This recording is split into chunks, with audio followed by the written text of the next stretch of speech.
Ang layunin ng Peace Rally ay kundi na rin ang 57th anniversary ng CPP, NPA, NDF. Kasi kami as mga former rebel noon, ito ay victory para sa partido ang mag-celebrate at sa Marso 29. Pero ngayon na kami ay mga nagbalik loob, ang March 29 ay idinideklara na namin ng pagpili ng kapayapaan.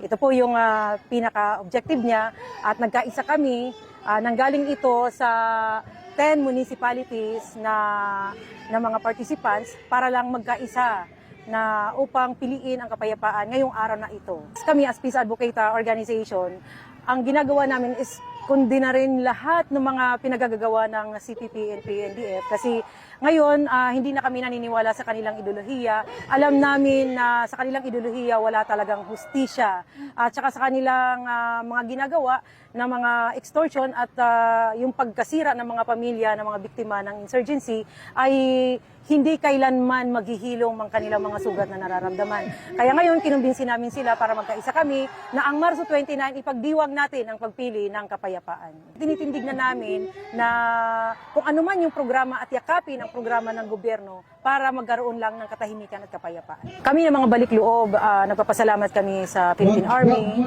dahil sa tulong nila, nagkaroon kami ng pagbabago ng buhay.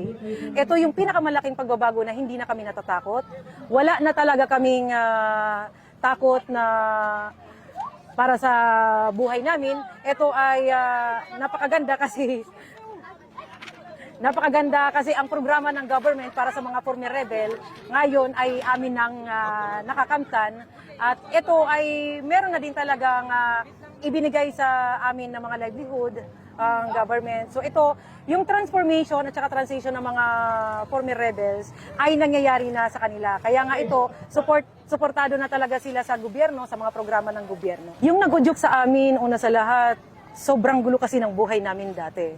Noong nag-offer sa amin ang mga ahensya ng gobyerno, lalo ang Philippine Army, na magkakaroon kami ng katahimikan kapag kami ay nagbalik loob, ito ay pinaniwalaan namin. Kaya ngayon, nakita at napatunayan namin, kami ay mga witness na ito talaga kapag gobyerno ay nagsikap para tapusin ang insurgency dito sa Cagayan, mangyayari talaga. At ito ay napaka-positibo.